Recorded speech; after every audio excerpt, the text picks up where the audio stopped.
Imagine a world of dazzling beauty and terrifying power where snow-capped mountains pierce the heavens and wine-dark seas teem with mysterious creatures. This is the world of Greek mythology, a realm where gods and goddesses walked among mortals, their actions shaping destinies. These weren't perfect beings of pure light, they were flawed. Like us, they loved and hated, schemed and raged, sending shockwaves through the lives of mortals and immortals alike. Our tale takes us to Mount Olympus, the majestic home of the gods, where Zeus wielded his thunderbolts and Hera kept a watchful eye over all.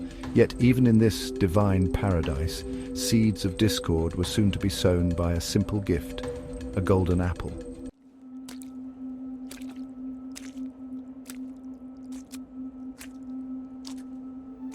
It all began at the grand wedding of Peleus, a mortal king, and Thetis, a sea nymph.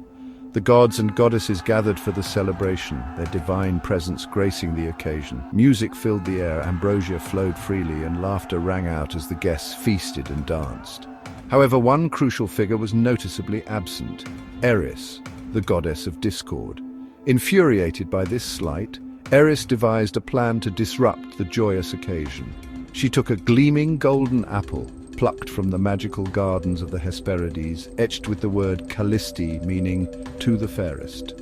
With a sly smile, Eris hurled the apple into the midst of the unsuspecting wedding guests. The music stopped abruptly, the laughter died down, and all eyes turned to the gleaming object. Three goddesses, each believing herself to be the fairest, stepped forward to claim the prize: Hera, Athena, and Aphrodite.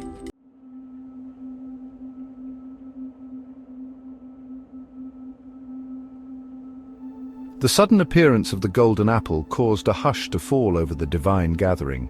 Hera, Athena, and Aphrodite, their eyes blazing with competitive fire, each reached for the apple. Zeus, sensing potential disaster, wisely chose not to intervene directly. He declared that a mortal would judge their beauty, a young shepherd named Paris, who lived a simple life on Mount Ida. Unbeknownst to him, Paris was a prince of Troy, hidden away to thwart a prophecy that foretold his role in the city's destruction. And so, the three goddesses, accompanied by Hermes, were dispatched to present themselves before the young prince.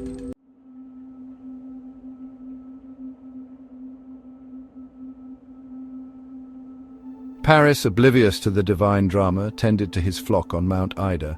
He was content in his solitude, his days filled with the simple pleasures of a shepherd's life. On that fateful day, as Paris rested beneath an oak tree, he noticed a shimmering light in the distance. As the light grew brighter, he saw three figures approaching, their beauty so dazzling that he shielded his eyes. Hermes, the messenger god, explained the reason for their visit, presenting Paris with the golden apple and outlining the task before him. He was to judge, based solely on their beauty, which of the three goddesses deserved to be called fairest.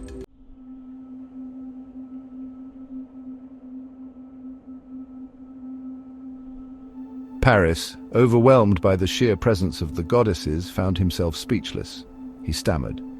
A simple shepherd boy thrust into a situation beyond his comprehension.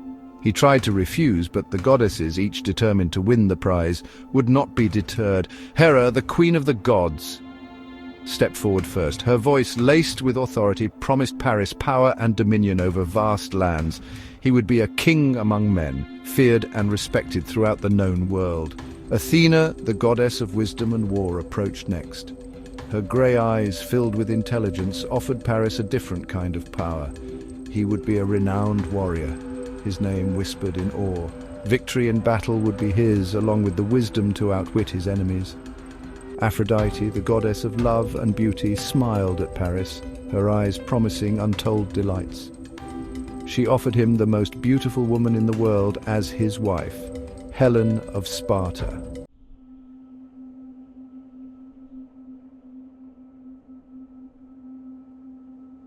Paris, a simple shepherd, found himself in an impossible predicament. He was but a mortal man, asked to judge the beauty of goddesses. Hera, draped in flowing robes, exuded an aura of power that could command nations.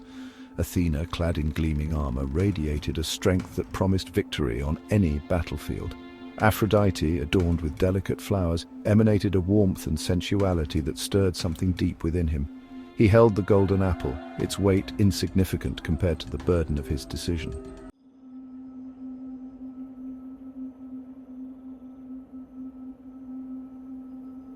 Hera, sensing Paris's hesitation, pressed her advantage. She painted a vivid picture of the world at his feet. He would be a king, mightier than any who had come before him. His lands would stretch from the shores of the Aegean Sea to the distant mountains of the east. She spoke of opulent palaces and glittering treasures, of armies kneeling at his command.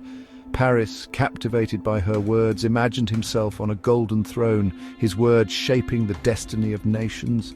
Yet even as he basked in the warmth of Hera's promises, a seed of doubt lingered in his heart.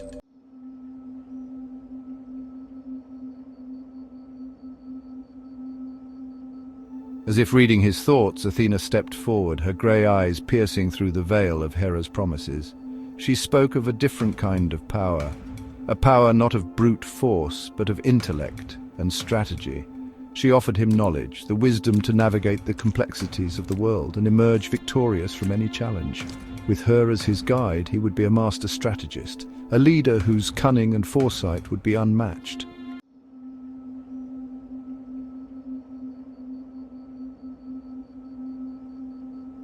As Athena finished speaking, Aphrodite, the goddess of love and beauty, stepped into the space between them. Her laughter, like the tinkling of silver bells, broke through the tension.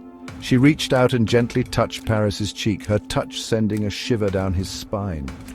She spoke not of power or wisdom, but of love, the most intoxicating force in all creation. She painted a picture of a love so profound, so all-consuming, that it would make all other pursuits seem trivial.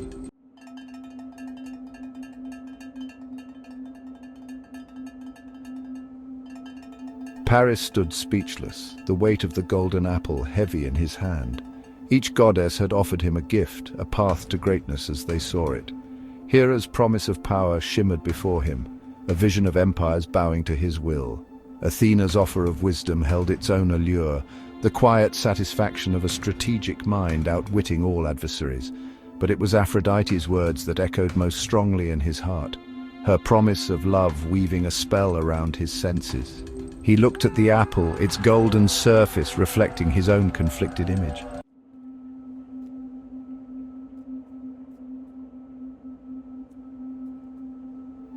In the end, it was the promise of love that tipped the scales. Perhaps it was the naivety of youth, the allure of beauty over power or wisdom. Perhaps it was simply the overwhelming force of Aphrodite's persuasion. Whatever the reason, Paris, with a deep breath and a heart pounding in his chest, held out the golden apple to Aphrodite. "You, Aphrodite," he declared, "are the fairest." Hera and Athena, their faces contorted with rage and humiliation, vanished into thin air. The air crackled with their fury, with the unspoken promise of retribution.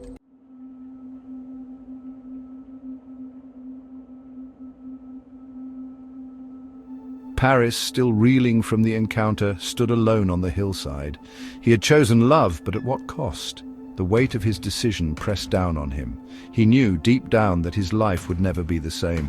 He picked up his shepherd's crook and began to gather his flock. The familiar routine, a small comfort in the face of the unknown. As he walked, he couldn't shake the feeling that he was being watched, that the eyes of the gods were upon him.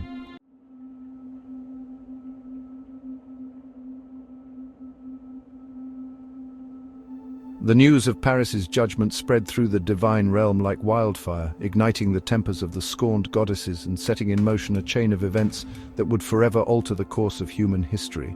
Hera, her pride wounded, swore vengeance on Paris and all of Troy. Athena, her wisdom overshadowed by the sting of rejection, aligned herself with Hera's cause. The seeds of war had been sown, a conflict that would pit mortals and immortals against each other in a struggle for power, revenge, and the very soul of a civilization. And what of Paris? He would soon learn that Aphrodite's gift, like all gifts from the gods, came with a price. His journey would lead him across the sea, to the heart of a kingdom, and into the arms of a woman whose beauty was said to launch 1,000 ships. But their love, born of a golden apple and fueled by divine intervention, would be a double-edged sword, igniting a conflict that would consume everything he held dear. The shepherd who had once lived a simple life, tending his flock beneath the sun-drenched skies of Mount Ida, would find himself at the heart of a storm, his fate intertwined with the destiny of nations and the enduring power of a goddess's wrath.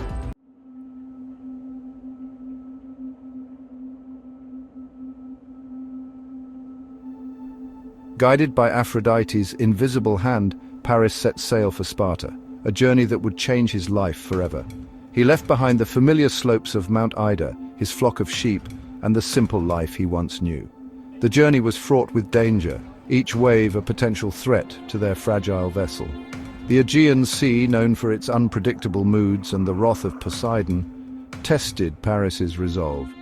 Yet he pressed on, driven by a longing he could not quite name, a mixture of curiosity and ambition. The voyage seemed to stretch on for an eternity, each day blending into the next. Days turned into nights, the sun beating down on the deck, followed by the cold, star-studded expanse of the night sky. Paris found solace in the steady rocking of the waves, the cries of the gulls overhead. As they neared the shores of Sparta, a sense of foreboding settled over Paris. He had heard tales of Sparta, a land of warriors and fierce beauty, ruled by King Menelaus. Would he find the love that Aphrodite had promised? Or would his arrival be met with suspicion? The answers lay beyond the horizon, shrouded in the mists of a future he could not yet perceive.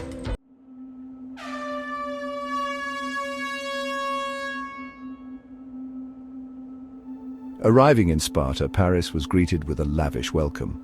King Menelaus, unaware of the prophecy and the role Paris would play in his life, received the young prince with open arms, his hospitality a testament to the sacred laws of Greek hospitality. Paris, putting on a show of diplomacy, kept his true purpose hidden, but he couldn't help but be captivated by the beauty of Sparta and its people. And then he saw her, Helen. She was even more captivating in person than Aphrodite's descriptions or the whispers that traveled on the wind. Her beauty was radiant, ethereal, a beacon that could captivate the heart of any man. But it wasn't just her physical appearance that held Paris spellbound. It was her intelligence, her quick wit, the way her laughter seemed to fill the air with a melody as sweet as any songbird. As they spent time together, sharing stories and laughter, a connection sparked between them. It was a connection fueled by Aphrodite's influence, an invisible thread of desire woven between their hearts. Paris, caught in the throes of a love he barely understood, found himself drawn to Helen. And she, bound by Aphrodite's enchantment, found herself equally captivated by the handsome young prince.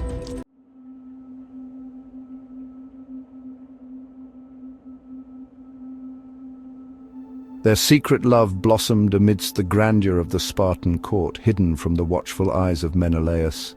The opulent halls and lush gardens became their sanctuary, a place where their forbidden romance could flourish away from prying eyes. But their affair, fueled by a goddess's intervention, could not remain concealed forever. The divine forces that had brought them together also ensured that their love would be a catalyst for monumental events. The inevitable discovery of their love was a spark in the tinderbox of fate, igniting a fire that would consume both their worlds. The once peaceful city of Sparta was now a cauldron of tension and impending doom.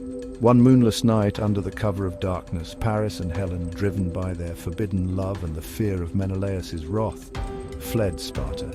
Their hearts pounded with a mix of fear and exhilaration as they embarked on their perilous journey.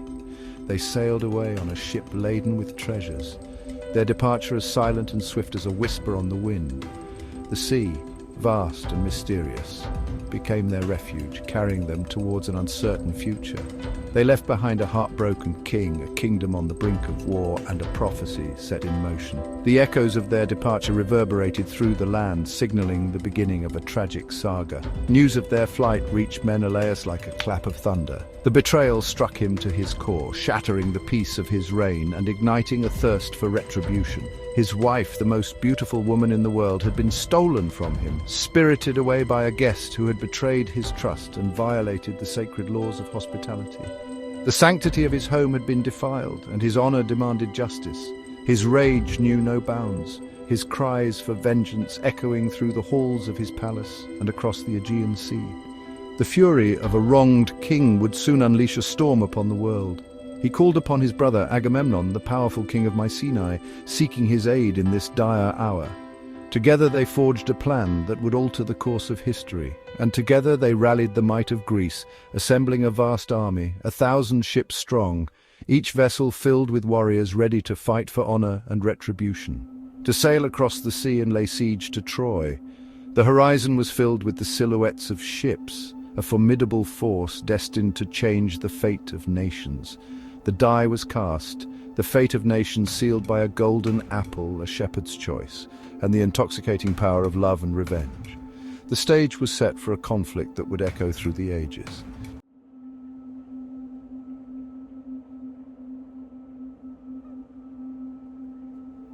And so began the Trojan War, a conflict etched in legend, a testament to the enduring power of love, revenge, and the capricious whims of the gods.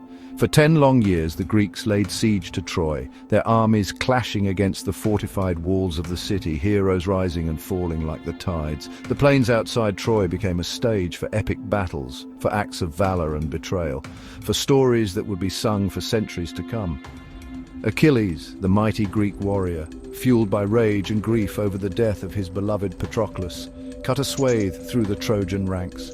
Hector, the noble prince of Troy, fought with the courage of a lion, defending his city and his family with unwavering loyalty. The gods themselves descended from Mount Olympus, taking sides in the conflict, their divine interventions shaping the tide of the war, their laughter echoing through the carnage. But even the gods could not escape the consequences of their actions. Their involvement, driven by pride, jealousy, and a thirst for vengeance, only deepened the tragedy. They became entangled in the affairs of mortals, their divine powers used to fuel the fires of war, their immortal lives touched by the fleeting nature of human existence.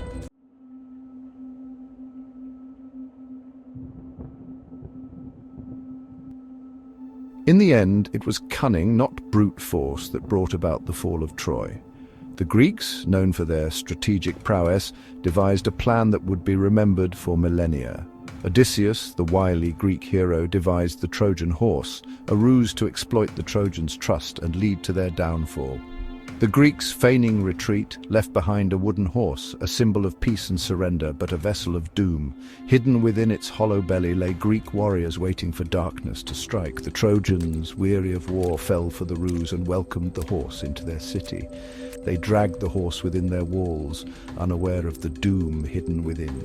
As night fell, the Greek warriors emerged, opening the city gates to their comrades. Troy, once thought impregnable, fell in a single night, consumed by fire and blood. Helen was returned to Menelaus, her beauty a bittersweet reminder of the war's terrible price.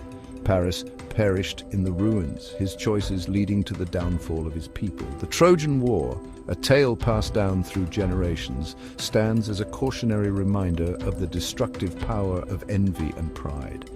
It reminds us that even the most beautiful things can be a source of great destruction. And it leaves us with a haunting image, a city in ruins, a legacy built on the ashes of a choice made by a shepherd who dared to judge the desires of goddesses.